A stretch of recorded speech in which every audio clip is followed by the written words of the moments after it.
আসসালামাইকুম। আসসালাম। হক ভাই, খিলগাঁও ফুটবল একাডেমি তো নজু ভাই মারা গেছেন, আল্লাহ দুনিয়াতে নিয়ে গেছেন। যখনই আসতাম মাঠে দেখতাম সেই সাদা পায়জা পাঞ্জাবি, সাদা ড্রেস পরা, সাদা টুপি পরা। এখন তো উনি চলে যাওয়ার পর ক্লাবটা কীভাবে চলতেছে? এবার সেকেন্ড ডিভিশন খেললো, টিমও সেভ হলো। আসলে বিষয় হচ্ছে যে নজু ভাই ছিল ফুটবলের একটা প্রাণ। উনি ফুটবলের অনেক ভালোবাসতেন। এই লক্ষ্যে উনি এই টিমটা গঠন করেছিলেন খিলগাঁও ফুটবল একাডেমি। তো ওনার সাথে আমি সবসময় ছিলাম, শুরু থেকে লাস্ট পর্যন্ত, মৃত্যুর পর্যন্ত দিন পর্যন্ত ছিলাম আমি। কিন্তু দুঃখের বিষয় হলো যে উনি হঠাৎ পৃথিবী ছেড়ে চলে গেছেন, যেটা আমাদের জন্য অত্যন্ত দুঃখের একটা কথা, কষ্টের কথা।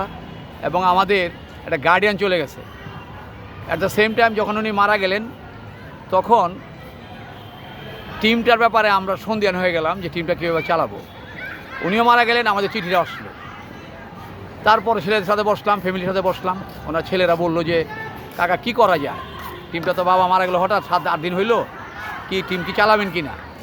তো আমি বললাম যে চালানো উচিত। উনি এত সুন্দর জিনিস করছেন, ফুটবল গঠনমূলক, উনি খুব ফুটবল আবার সুন্দর একটা ক্লাব প্রতিষ্ঠা করছে, এটা তো হারা গেলে চলবে না, ধরে রাখতে হবে। ছেলেরা সম্মতি দিল। ছেলেরা দেওয়ার পরে ছেলেরা একটা অ্যামাউন্ট দিল আমাকে টিমটা চালানো। তো ওই অ্যামাউন্টের মোতাবেক টিমটা চলে গেছে। ইনশাল্লাহ আমরা 13 খেলার মধ্যে আমরা 12টা খেলা গেছে, এর মধ্যে 10 পয়েন্ট আমাদের। তো ইনশাল্লাহ ভালোই খেলছে ছেলেরা, আমরা ভালো খেলতেছি। এবং হাজি সাহেবের যে নজরুল মারা গেছেন, ওনার প্রতি শ্রদ্ধা রেখে আমরা টিমটা চালাচ্ছি আর কি। আচ্ছা, এবার তো চললো, আগামীবারে যেহেতু টিমটা একটা ভালো নাম করা টিম আর কি, এটা মানে জুনিয়র ডিভিশন নাম করা টিম, আগামীবারের জন্য আরও কি ভালোভাবে করার কোনো প্ল্যান আছে কিনা? এবার তো সেভ হলেন, নেক্সট চ্যাম্পিয়ন ফাইট দেওয়া যাবে কিনা? বিষয় হচ্ছে যে ছেলেরা বললো যে বাবা হঠাৎ সাডেন ডেথ হওয়াতে, মারা যাওয়াতে ওনারা খেয়ে হারা ফেলেছে। আমিও, আমার সাথে খুব ক্লোজ বড় ভাই ছিল, আমিও খেয়ে হারা ফেলেছিলাম। তো আমরা টিমটা যদি সেভ পজিশনে আসছি খেলতেছি, আগামী দিন আমরা যদি মানে আল্লাহ বাঁচায় রাখে, তা আমরা একটা ভালো টিম করার প্রত্যয় ব্যক্ত করতেছি। এবং ফ্যামিলি যারা আছে, সেক্রেটারি, চেয়ারম্যান দায়িত্বে যারা আছে, ভারপ্রাপ্ত চেয়ারম্যান, উনিও বলছেন যে ওনার ছেলেরা বলছেন যে আগামী দিন আমরা ভালো একটা টিম করবো ইনশাল্লাহ।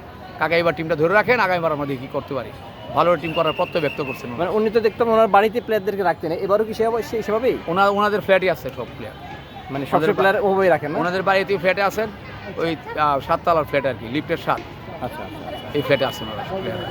আচ্ছা, তো এই টিমটা কি ভবিষ্যতে মহিলা টিম বানাবে নাকি? মহিলা টিম আসলে এটার প্ল্যান ছিল মাথার মধ্যে, যেহেতু আমাদের প্রেসিডেন্ট সাহেব নাই, একটা অর্থনৈতিক ব্যাপারটা থাকে, 2টা টিম পাশাপাশি চালানো ভেরি টাফ। এই লক্ষ্যে হয়তো আমরা একটা মিটিং করব, মিটিংয়ে যদি অর্থনীতিকে আমরা কোলাইতে পারি, অ্যাকোমোডেশন করতে পারি, তাহলে আমরা হয়তো চালাতে পারবো। আর যদি না হয় তাহলে আমরা হয়তো একটাই চালাবো, শুধু সেনিয়র টিমে চালাবো, পুরুষ টিমে চালাবো। আচ্ছা, থ্যাংক ইউ। আসসালামু আলাইকুম। ধন্যবাদ ফরহাদ ভাই। বল ঢুকাও, এই বল ঢুকাও।